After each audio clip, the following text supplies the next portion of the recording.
नर्मदे हर मित्रों, मैं आचार्य नवीन उपाध्याय आज अपने शिष्यों के अनुरोध पर आपके सामने एक विषय को लेकर के आया हूं। विषय है घर का देवालय कैसा हो। इस विषय पर आज हम चर्चा करेंगे। सर्वप्रथम चर्चा है दिशा की। घर का देवालय किस दिशा में होना चाहिए? शास्त्रों के अनुसार घर का देवालय ईशान कोण में होना चाहिए। ईशान कोण घर के देवालय के लिए सर्वोत्तम कोण कहा गया है। यदि ईशान कोण में व्यवस्था नहीं हो तो उस घर के देवालय को आप पूर्व दिशा में भी बना सकते हैं। यदि पूर्व में भी घर का देवालय नहीं बन पा रहा हो तो फिर जो है उत्तर दिशा में आप घर के देवालय को बनाएं। ये तीन दिशाएं जो है घर के देवालय के लिए सर्वोत्तम है, ईशान, पूर्व और उत्तर। फिर घर का देवालय जो है काष्ठ का सर्वोत्तम कहा गया है। यदि काष्ठ का घर का देवालय हो तो वो जो है सबसे उत्तम होता है।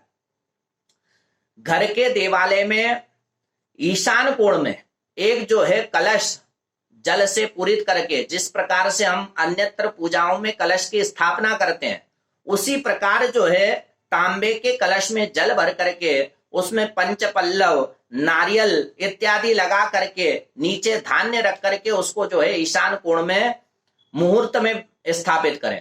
मुहूर्त आप जो है इसे पूर्णिमा पे स्थापित कर सकते हैं। पूर्णिमा के दिन जो है ईशान कोण में कलश को स्थापित करें और फिर अगली पूर्णिमा आने पर उस कलश के जो है जल को बदल दें। उस कलश का जल जो है घर में सप्तुर सिंचन करें और उस नारियल को किसी भी ब्राह्मण को दान कर दें। फिर जो है शुभ मुहूर्त में उसी कलश को साफ करके और उसमें जल जो है भर करके पत्ते नारियल लगा करके वापस जो है अपने मंदिर में रखें। इस प्रकार आपको हर पूर्णिमा पे जो है कलश घर में रखना चाहिए। उसी मंदिर के आग्नेय कोण में जो है दीपक स्थापित करें। उस दीपक को जो है ज्यादा से ज्यादा समय तक जो है घर के मंदिर में वो प्रज्वलित रहे, ऐसी व्यवस्था बनावे। मंदिर के मध्य भाग में अपने इष्ट देवता का या कुल देवता का जो है चित्र वहां पर रखें और उस चित्र के सामने पंचायतन देवता की मूर्ति जो है गृहस्थ को रखना चाहिए। इसी विषय पे सबसे ज्यादा समाज में भ्रांतियां हैं कि घर में किस देवता की मूर्ति रखें और किसकी नहीं रखें। तो आप जो है घर में पंचायतन देवता की मूर्ति रख सकते हैं। पंचायतन देवता किसे कहते हैं? गणेश, विष्णु, शिव, देवी और सूर्य, इन्हें पंचायतन देवता कहा गया है। इनकी मूर्ति जो है घर में स्थापित करें। इन मूर्तियों के बारे में भी शास्त्र में प्रमाण है कि मूर्तियां जो है 9 इंच से बड़ी नहीं होना चाहिए। दूसरा, सब मूर्तियां एक ही धातु की होना चाहिए। ऐसा नहीं कि कोई मूर्ति पीतल की हो और कोई दूसरी मूर्ति जो है चांदी की, स्वर्ण की इत्यादि हो। सभी मूर्तियां जो है एक ही धातु की हो तो वो सर्वोत्तम कही गई है। इन मूर्तियों में भी जमाने का क्रम शास्त्र में दिया हुआ है। जैसे कि मानो आप गणेश पंचायतन का मंदिर यदि घर में बनाते हैं तो गणेश को मध्य में रख करके आपके जो है उल्टे हाथ पे पीछे की तरफ जो है विष्णु को, सीधे हाथ में पीछे की तरफ जो है शिव को और फिर उल्टे हाथ पर जो है आगे की तरफ भगवती दुर्गा की मूर्ति और सीधे हाथ पे आगे की तरफ जो है सूर्य की मूर्ति विद्यमान करें। इस प्रकार से आप जो है पंचायतन देवता को जमावें। इसमें अपने इष्ट के हिसाब से भी व्यवस्था दी गई है कि मान लो यदि किसी का इष्ट शिव है तो वह जो है शिव पंचायतन जमा सकता है। जैसे मैंने गणेश पंचायतन में गणेश को बीच में विद्यमान किया था, उसी जगह जो है शिव आ जाएंगे और बाकी देवताओं का क्रम अलग हो जाएगा। इसी प्रकार यदि देवी इष्ट हैं तो देवी पंचायतन आप जो है घर में रख सकते हैं।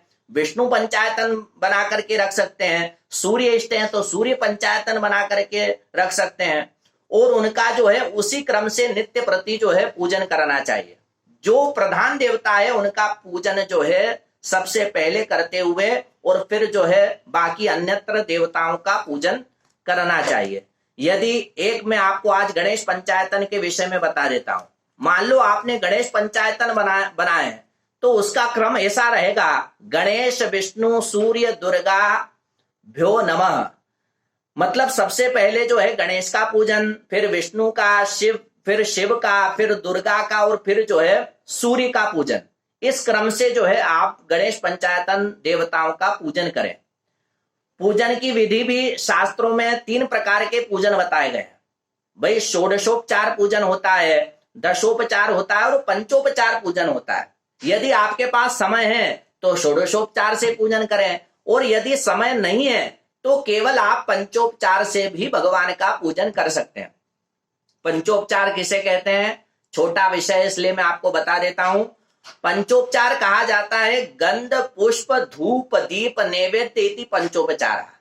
मतलब आपने मूर्तियों को पोंछ करके गंध लगा दिया, चरणों में एक पुष्प रख दिया, धूप दीप के दर्शन करा दिए और नैवेद्य रख दिया, भगवान के सामने भोग लगा दिया, तो ये आपका पूजन हो गया। मुश्किल से आपको जो है 30 सेकंड का इसमें समय लगेगा। तो इस पंचोपचार की विधि से भी आप जो है उनका पूजन कर सकते हैं।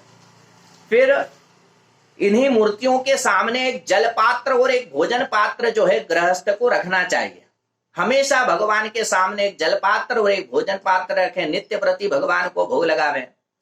एक और बात का मंदिर में ध्यान रखना चाहिए, वो बहुत मुख्य बात है जिसमें ज्यादातर लोग जो है गलती करते हैं, कि घर के देवालय में जो है सीधे हाथ पर हमेशा जो है एक शंख रखें। उस शंख के नीचे जो है एक स्टैंड, एक कोई जो है पात्र है या बाजार में स्टैंड इत्यादि भी मिलते हैं, उस स्टैंड के ऊपर उसको रखें। पर रखना कहाँ है, हमेशा हमेशा उसको जो है आपके सीधे हाथ पे रखना है, भगवान के सीधे हाथ पे नहीं, पूजन कर्ता के सीधे हाथ पे जो है शंख को विद्यमान करें। उस शंख को स्नान करा करके उसमें जल भर के और एक तुलसी का पत्र डाल करके और चंदन लगा करके उसका पूजन करें, और अगले दिन उस जल को जो है घर में सबदूर सिंचन करें।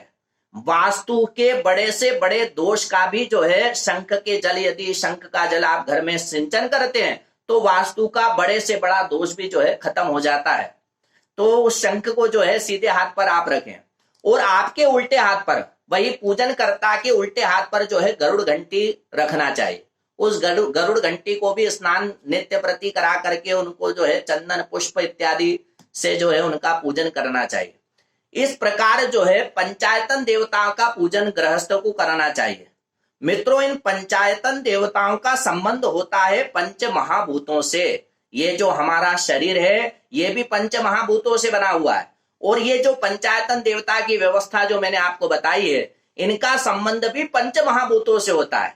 इसलिए गृहस्थ को जो है नित्य प्रति इन पंचायतन देवता का पूजन करना चाहिए, और जो है उनसे आशीर्वाद मांगना चाहिए। यदि आप अपने घर में इस प्रकार का मंदिर बनाते हैं तो आप जो है उत्तरोत्तर उन्नति करेंगे। भगवान की कृपा जो है आपके ऊपर हमेशा बनी रहेगी। मैं समझता हूं कि इस वीडियो के माध्यम से आपके दिमाग में जितने भी प्रश्न थे वो सब जो है खत्म हो गए होंगे। और यदि इसके अलावा भी आपको यदि कोई प्रश्न मुझसे पूछना है तो इस स्क्रीन के ऊपर ही हमारा जो है नंबर दिया हुआ है, आप उस पर जो है फोन करके हमसे बात कर सकते हैं। नर्मदे हर।